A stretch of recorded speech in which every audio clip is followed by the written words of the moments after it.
तो जो भी लोग प्रशासनिक सेवा में जाना चाहते हैं वो भी इस वीडियो को ज़रूर देखिएगा। साथ साथ टीआरई के एग्ज़ाम वाले तो देखिएगा ही, क्योंकि निश्चित रूप से यहाँ से क्वेश्चन आपके एग्ज़ाम में आएंगे या नहीं आने का तो कोई बात ही नहीं है। टॉपिक भारतीय राज्य व्यवस्था यानी पॉलिटिकल साइंस का है। कोशिश होगा कि ज़्यादा से ज़्यादा मैं आपको रिवीजन करवा दूं, क्योंकि मैंने इसको बार बार इन सब टॉपिकों को पढ़ा रखा है आपको और नोट्स भी दे रखा है। बस समय है रिवीजन करने का, टाइम अब कम है, खास करके 70वीं बीपीएससी के लिए। और जो लोग अभी तक कोर्स से नहीं जुड़े थे जुड़ भी सकते हैं अगर पूरा वीडियो टॉपिक वाइज चाहते हैं। और टीआरई के एग्ज़ाम और बीपीएससी दोनों का सेम सिलेबस है, इसीलिए कुछ भी अलग नहीं करना है। केवल करेंट अफेयर्स आपको अलग से पढ़ाए जाएंगे, जो कि आपके अप्रैल के बाद का करेंट अफेयर्स इधर अपडेट होगा। बाकी तो आपका टीआरई के एग्ज़ाम में ही करा दिया गया है। बस अगर आप उतना करके जाते हैं तो आपको कहीं कोई दिक्कत नहीं होगा प्रशासनिक सेवा में भी। चलिए रिवीजन करते हैं, स्टार्ट करते हैं। भारतीय राज्य व्यवस्था। तो देखिए, भारत का संवैधानिक विकास, सबसे पहले हम लोग जो हिस्ट्री है बिहार का पॉलिटी का, यानी संविधान के विकास की जो शुरुआत हुई है वो कहाँ से हुई है उसको जानने का प्रयास करेंगे। यानी इतिहास जो है आगे चल कर के ही पॉलिटी में कन्वर्ट हो गया।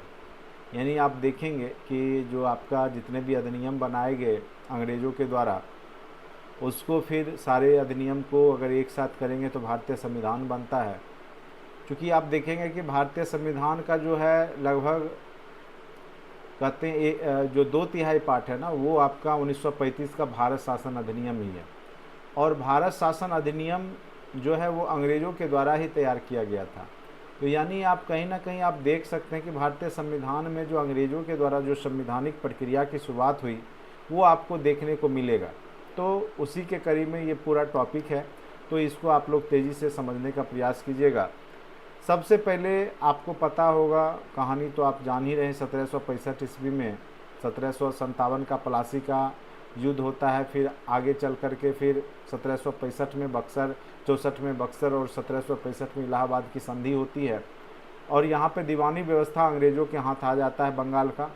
और फिर किसी न किसी रूप से जो है अंग्रेज़ लोग जो है भारत पे बंगाल के माध्यम से शासन करना शुरू कर देते हैं बंगाल से। और फिर धीरे धीरे इन्होंने कई रेगुलेटिंग एक्ट बनाया। तो उसी में सबसे पहला रेगुलेटिंग एक्ट उन्होंने 1773 में बनाया।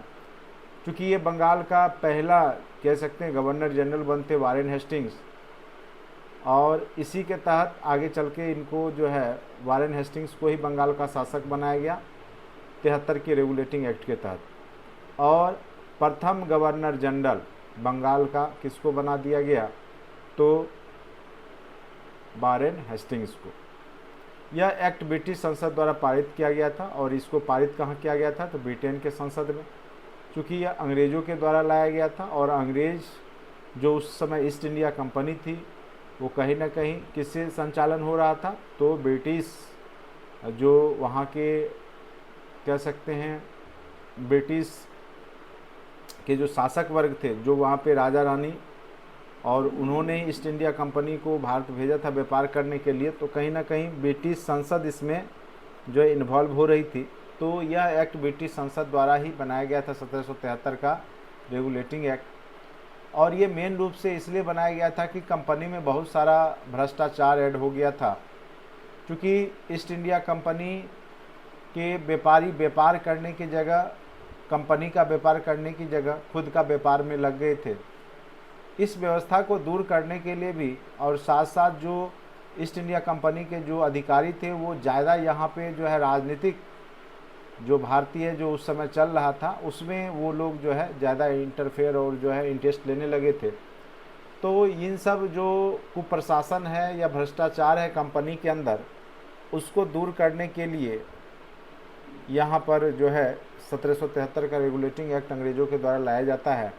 तो कंपनी में व्याप्त भ्रष्टाचार, कुप्रशासन को दूर करना इसका उद्देश्य था।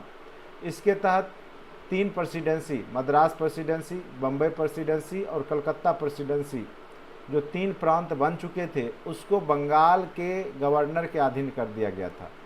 आपको पता होगा अंग्रेज तो 1600 ईस्वी के आसपास ही 1608 में ईस्ट इंडिया कंपनी भारत पहुंच जाती है। तो वहाँ से तब से वो चाय की खेती, चाय का जो व्यापार कर रहे थे, अन्य देशों के साथ व्यापार कर रहे थे, यहाँ से गरम मसाले ले जाके व्यापार कर रहे थे। लेकिन धीरे धीरे 1757 तक आपने देखा कि किस प्रकार से अंग्रेज जो है बंगाल में जो है सत्ता अपने हाथ में कर लेते हैं और फिर यहाँ पे जो है शासन की बागडोर अपने हाथ में लेते हैं। और फिर आगे चल के मद्रास प्रेसिडेंसी, बम्बई प्रेसिडेंसी और कलकत्ता प्रेसिडेंसी यानी प्रांत को कहा गया है यहाँ पे, तो ये तीनों प्रेसिडेंसी में इनका जो है दबदबा हो जाता है, ठीक है। और आगे चल के इसी एक्ट के तहत तीनों प्रेसिडेंसी, जो मद्रास प्रेसिडेंसी है, मुंबई प्रेसिडेंसी और कलकत्ता प्रेसिडेंसी है, तीनों को बंगाल के गवर्नर के अधीन कर दिया गया। तो किस रेगुलेटिंग एक्ट के तहत किया गया, तो याद रखिएगा वो है 1773 का रेगुलेटिंग एक्ट, ठीक है।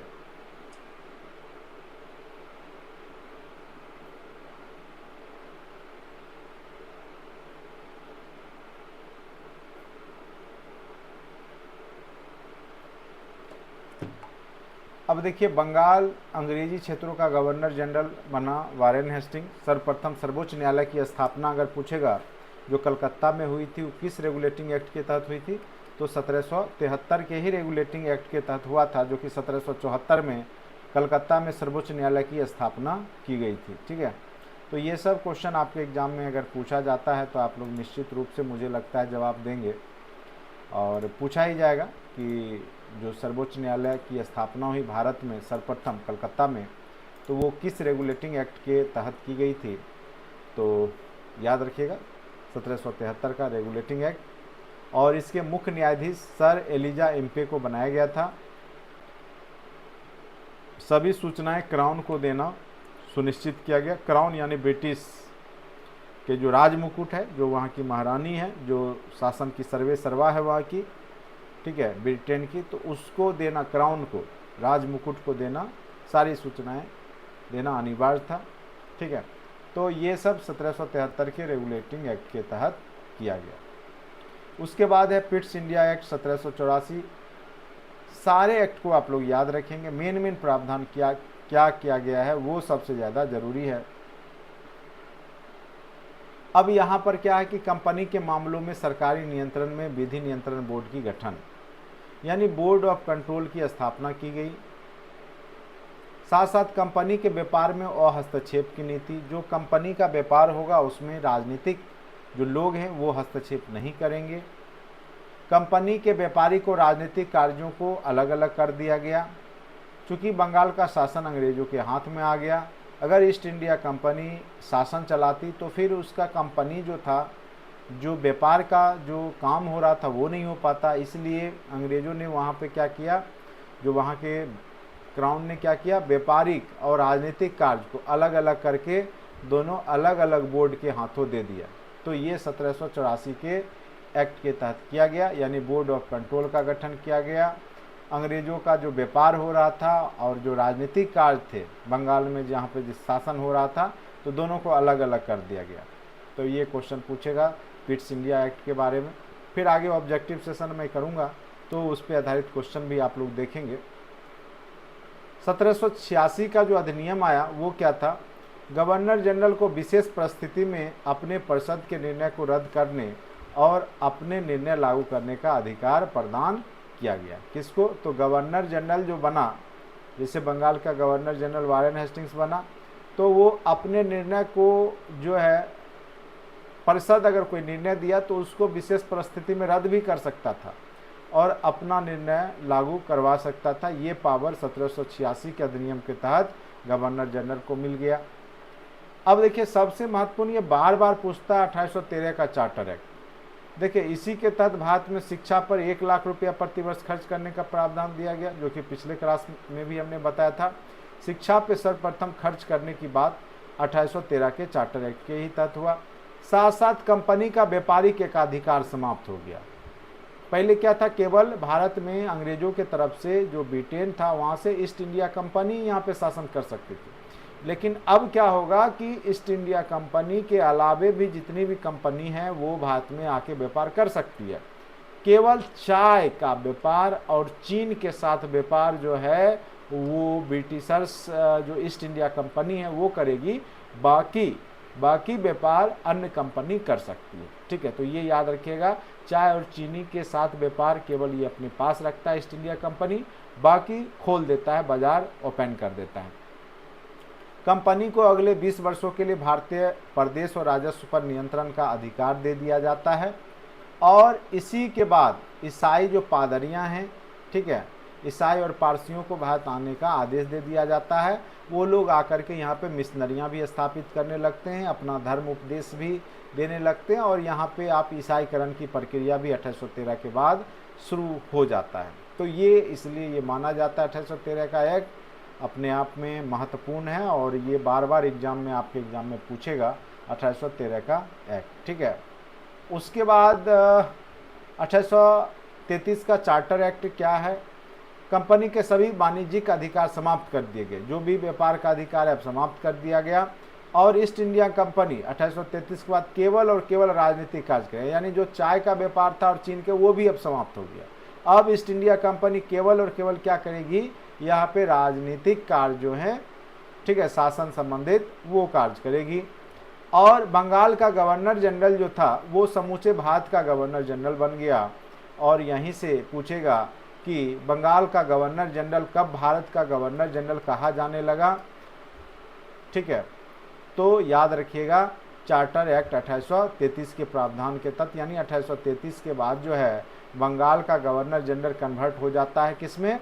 तो भारत का गवर्नर जनरल। और 1857 के बाद वो कन्वर्ट हो जाता है वायसराय के पोस्ट में। ठीक है, तो कहने का मतलब पोस्ट वही है, केवल नाम चेंज हो जाता है। ठीक है, तो शुरुआत में चूंकि वो केवल बंगाल से शासन हो रहा था तो बंगाल का गवर्नर जनरल था, लेकिन यहाँ पे जब राजनीतिक कार्य को पूर्ण रूप से कंपनी के हवाले कर दिया गया और व्यापारिक कार्य उसकी समाप्त कर दी गई, वाणिज्यिक अधिकार समाप्त कर दिया गया, तो वहाँ पे जो बंगाल का गवर्नर था वो पूरे समूचे भारत का गवर्नर जनरल बन गया, यानी वो पोस्ट बदल गया। और भारत का प्रथम गवर्नर जनरल की बात करें तो लॉर्ड विलियम बेंटिक, कई बार पूछेगा कि भारत का प्रथम, भारत का, बंगाल का नहीं, बंगाल का पूछेगा तो वारेन हेस्टिंग्स, अगर पूछेगा भारत का प्रथम गवर्नर जनरल कौन था तो याद रखिएगा लॉर्ड विलियम बेंटिक। कौन था? तो लॉर्ड विलियम बेंटिक। और याद रखिएगा जो उस समय कानून बनाने के लिए एक परिषद का गठन हुआ था, और विधि सदस्य के रूप में पहले जो व्यक्ति हैं जो कानून बनाने के लिए चुने गए थे वो मैकाले। तो पूछ सकता है कि प्रथम विधि सदस्य कौन थे? ठीक है, जनरल परिषद में, गवर्नर जनरल की परिषद में वो मैकाले थे। और ये बात हमने पिछले क्लास में भी, जो हमने हायर एजुकेशन पढ़ा रहा था मैं, तो बताया था। बम्बई और मद्रास प्रेसिडेंसी से कानून बनाने का अधिकार यहाँ पर छीन लिया जाता है। कब? 1833 के एक्ट के तहत, लेकिन फिर आगे चल करके फिर उसको दिया जाएगा। ठीक है, नियंत्रण बोर्ड और उनके अन्य पदाधिकारियों का वेतन निश्चित कर दिया गया सरकार के द्वारा होगा। धन कंपनी देगी। डायरेक्टर की संख्या 24 से घटा करके 18 कर दी गई 1853 के चार्टर एक्ट के तहत। चूँकि ज़्यादा सैलरी देना पड़ता था इसलिए वहाँ पे डायरेक्टर की संख्या घटा दी गई, और 6 सदस्य क्राउन द्वारा उसमें मनोनीत किए जाते थे, यानी 12 सदस्य चुन के आते थे और 6 सदस्य क्राउन के द्वारा मनोनीत होते थे। भारत सरकार अधिनियम 1857 की क्रांति के बाद आप देखेंगे बहुत सारा बदलाव 1858 में देखने को मिलेगा। इस अधिनियम के तहत भारतीय प्रशासन का नियंत्रण कंपनी से छीनकर ब्रिटिश राज मुकुट के अधीन। अब क्या हुआ, जो इसको दिया गया था कंपनी को, कब दिया गया था? 1833 में। 1833 में क्या दे दिया गया था? राजनीतिक कार्य करने का अधिकार, लेकिन अब इससे छीन लिया जाता है 1858 में। कंपनी को अब जो है, जो राजनीतिक कार्य था वो छीन करके सीधे ब्रिटेन की महारानी अपने हाथ में ले लेगी, राज मुकुट के हाथ चला जाएगा। और भारत का जो राज सचिव होगा, बोर्ड ऑफ डायरेक्टर और बोर्ड ऑफ कंट्रोल दोनों उसके पास होगा। जो राज सचिव होगा, जो कंपनी का जो मेन मालिक हो गया, कंपनी जिससे कंट्रोल होगा, और फिर जो राजनीतिक कार्य होंगे, देश में जो शासन होगा भारत पे, वो दोनों बोर्ड ऑफ कंट्रोल और बोर्ड ऑफ डायरेक्टर जो दोनों है, वो दोनों का सर्वे सर्वा भारत का राज सचिव हो जाएगा। ठीक है, इसमें भारत के गवर्नर जनरल के पद को ही समाप्त कर दिया गया। अब यह पद बन गया वायसराय का पद, और भारत का प्रथम वायसराय लॉर्ड कैनिंग बने थे। याद रखिएगा, ये भी महत्वपूर्ण है। भारत के प्रथम वायसराय कौन बने थे? लॉर्ड कैनिंग, जो अंतिम गवर्नर जनरल भी कहे जा सकते हैं, चूंकि इनके बाद ही वो पोस्ट बदल के वायसराय हो गया। तो अगर पूछे भारत के अंतिम गवर्नर जनरल कौन थे, तो लॉर्ड कैनिंग, और प्रथम गवर्नर जनरल बोले तो याद रखिएगा वो भी लॉर्ड कैनिंग। क्यों? चूंकि इन्हीं के समय में पोस्ट समाप्त हो गया गवर्नर जनरल का, और वही पोस्ट वायसराय में कन्वर्ट हो गया। ठीक है, अब आते हैं ब्रिटिश ताज के शासनाधीन अधिनियम। अब जो है ब्रिटिशर्स, जो वहाँ की ताज है, राजमुकुट है, क्राउन है, वो शासन स्टार्ट कर देती है 1858 के बाद। अब उन्होंने जो कानून बनाया उसके तहत सबसे पहला उन्होंने बनाया भारतीय परिषद अधिनियम 1861। निश्चित रूप से आप देखिएगा, बीपीएससी 70वीं हो, चाहे जो भी प्रशासनिक सेवा हो या टीआरई के एग्जाम में, यहाँ से आपके एग्जाम में क्वेश्चन पूछे जाते हैं। ठीक है, तो अच्छे से समझने का प्रयास कीजिएगा सब लोग, जो भी लोग जुड़ते हैं। और कोई भी कंपटीशन के लिए लगातार कंटिन्यू मेहनत करना पड़ेगा आपको। ठीक है, तब जा कर के आपको सफलता मिलती है। परेशान होना नहीं है, कंटिन्यू मेहनत करते रहिए, और निश्चित रूप से आपको जो है, अगर आप लगे हैं तो अच्छा ही होगा। चलिए, भारतीय परिषद अधिनियम 1861 क्या है? वायसराय को आपातकाल में अध्यादेश जारी करने की शक्ति दे दी गई। अध्यादेश आगे चल के राष्ट्रपति को मिल गया। अनुच्छेद 123 के तहत आपको पता होगा, राष्ट्रपति अध्यादेश जारी करते कब? जब शासन यानी लोकसभा की बैठक नहीं होता है, जब संसद की बैठक नहीं हो रहा हो। ठीक है, अध्यादेश लागू होने के अधिकतम 6 माह तक वो रह सकता है, उसके भीतर उसको पारित करना होता है। इस अधिनियम के तहत लॉर्ड कैनिंग के द्वारा विभागीय प्रणाली की भी शुरुआत की गई। वायसराय के कार्य परिषद का भी विस्तार किया गया। मुंबई और मद्रास प्रांतों को पुनः अधिकार दे दिए कानून बनाने के, जो कि पहले छीन लिया गया था, बंगाल के पास चला गया था। अब इसको स्वतंत्र कर दी गई, यानी अब बंगाल और बम्बई और जो मद्रास है वो अपना कानून स्वयं बना सकते थे। उसके बाद आते हैं भारतीय परिषद अधिनियम 1892। विधान परिषद के सदस्यों को बजट पर अपने विचार प्रकट करने के अधिकार दिए गए, यानी विधान परिषद जो बना उसके सदस्य जो बजट पेश होता था अंग्रेजों के माध्यम से, उस पर अपना विचार रख सकते थे। और सार्वजनिक हितों के मामले में विधानमंडल के सदस्यों को 6 दिन की पूर्व सूचना देकर प्रश्न पूछने, यानी कुछ कुछ अधिकार भारतीयों को, राजनीतिक अधिकार यहाँ से मिलना शुरू हो गया 1892 के अधिकार से। और कुछ जो धनी मनी व्यक्ति थे या जो बड़े बड़े किसान थे, नेता थे, उनको कुछ संख्या में वोटिंग देने का यहाँ पर अधिकार दिया गया था। तो सीमित अर्थों में यहाँ से निर्वाचन की प्रक्रिया शुरू हुई थी। वो भारत शासन अधिनियम जो है, या भारत परिषद अधिनियम 1892 में हुआ। ये क्वेश्चन पूछा हुआ है कि कब से सीमित अर्थों में निर्वाचन की प्रक्रिया की शुरुआत की गई थी। तो याद रखिएगा, यानी जो धनी मनी व्यक्ति थे, पढ़े लिखे शिक्षित, कुछ लोगों को वहाँ वोटिंग का अधिकार मिला था। भारतीय परिषद अधिनियम 1909, इसके बारे में तो आप लोग जानते ही होंगे, मार्ले मिंटो सुधार अधिनियम के नाम से भी जाना जाता है। इसको सांप्रदायिकता का भी प्रतिनिधित्व कहते हैं, सांप्रदायिक पंजाब, क्योंकि यहाँ पे जो है मुस्लिमों को एक अलग से, ठीक है, प्रतिनिधित्व दिया गया, यानी मुस्लिम बाहुल्य क्षेत्र में मुस्लिम ही चुनाव लड़ सकते हैं, और वहाँ पे वोटिंग भी मुस्लिम के माध्यम से ही होगा, मुसलमान लोग ही करें। ठीक है, तो इसको सांप्रदायिक पंचांग भी कहा जाता है। इस अधिनियम को मार्ले मिंटो सुधार अधिनियम के नाम से भी जाना जाता है। ये फूट डालो शासन करो की नीति का एक पार्ट था। सांप्रदायिक प्रतिनिधित्व की व्यवस्था की गई। सांप्रदायिक निर्वाचन का जनक लॉर्ड मिंटो, तो इसीलिए इसको देखिए, ये मार्ले हैं, भारत के सचिव हैं, राज सचिव हैं, और मिंटो उस समय के वायसराय थे। तो याद रखिएगा, मार्ले मिंटो अधिनियम को ही सांप्रदायिक पंचांग भी कहा जाता है। सांप्रदायिक प्रतिनिधित्व की व्यवस्था यहाँ से शुरुआत हुई, और इसके जनक भी लॉर्ड मिंटो को ही कहा जाता है। केंद्रीय विधानमंडल के सदस्यों के बजट पर मत देने के अधिकार नहीं दिया गया, इसमें अब फिर अधिकार छीन लिया गया। भारतीय परिषद अधिनियम 1909 के बारे में प्रसिद्ध कथन, गांधी जी, इस एक्ट ने हमारा सर्वनाश कर दिया। मैकडोनाल्ड जो है उस समय के हैं, ये कहते हैं यह सुधार प्रजातंत्रवादी नौकरशाही के मध्य एक अधूरा अल्पकालीन समझौता है। चूँकि यहाँ पे आप देखेंगे कि जो सुधार है वो पूर्ण रूप से नहीं है, प्रजातंत्रवाद के लिए सही नहीं था, खास करके सांप्रदायिकता। ठीक है, उसके बाद देखिए आता है, ये भी कई बार पूछेगा, मोंटेग्यू चेम्सफोर्ड अधिनियम। मोंटेग्यू भारत सचिव हैं, चेम्सफोर्ड वायसराय हैं, 1919 में यह अधिनियम आया। इसको हम द्वैध शासन, जो प्रांत में था, राज्य स्तर पे द्वैध शासन की बात की गई, यानी जो सब्जेक्ट थे, जो विषय थे, उस पे दोनों मिल के यहाँ पे कानून बना सकता था। ठीक है, एक हस्तांतरित विषय थे और एक मूल विषय जो हुआ करता था राज्य का, तो केंद्र और राज्य दोनों मिल करके उस सब्जेक्ट पे कानून बना सकते। द्वैध शासन की शुरुआत जो हुई वो 1919 के चेम्सफोर्ड अधिनियम से ही हुआ। तो द्वैध शासन की शुरुआत वाला अधिनियम पूछेगा तो याद रखिएगा 1919 कहते हैं। इसी को मोंटेग्यू चेम्सफोर्ड अधिनियम कहते हैं। द्वैध शासन का जनक ऐसे लियोनस कार्टियस को कहा जाता है। जबकि बंगाल में जो द्वैध शासन स्टार्ट हुआ था, द्वैध शासन बंगाल में हुआ था ना, जब वहाँ के बंगाल के शासक और अंग्रेज दोनों मिल करके शासन कर रहे थे, तो वो भी द्वैध शासन ही हुआ, दो मिल के शासन करना।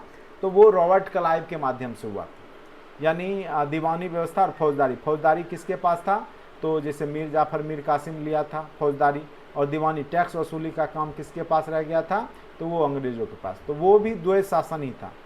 और यहाँ पर भी जो द्वैध शासन यानी जो कानून जो बनेगा वो केंद्र और राज्य दोनों मिलके बनाएगा। ठीक है, और पहली बार भारतीय इतिहास में महिलाओं को, सीमित महिलाओं को, सब महिलाओं को तो नहीं, लेकिन वोट देने का अधिकार 1919 के भारत सरकार अधिनियम में 1919 मोंटेग्यू चेम्सफोर्ड में प्राप्त हुआ था। ठीक है, सभी महिलाओं को नहीं, लेकिन जो धनी मनी वर्ग की महिलाएं थी उनको, पढ़ी लिखी महिलाओं को कुछ को दिया गया था।